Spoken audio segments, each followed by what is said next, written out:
Baba alikuwa anasikiza wananchi, na mimi nataka kuencourage wanachama wa ODM. Sisi viongozi sasa tunyamaze kidogo, tusikie nyinyi mnasema nini. Nyinyi mtuambie mnataka tufanye nini na chama cha Baba Raila Amolo Odinga.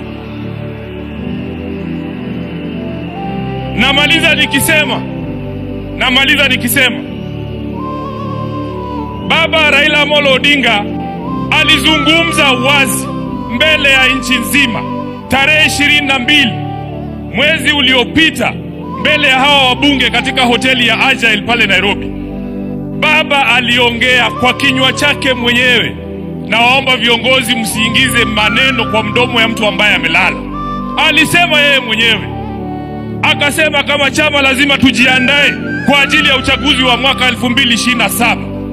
Na wale ambao wanaeneza mambo mengine hapa, Baba alisema who has told you?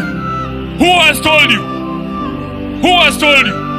Kwa hivyo sisi tutafuata the last standing instruction ya Baba ambaye alitoa chini ya siku 23 ambazo zimepita kabla afariki.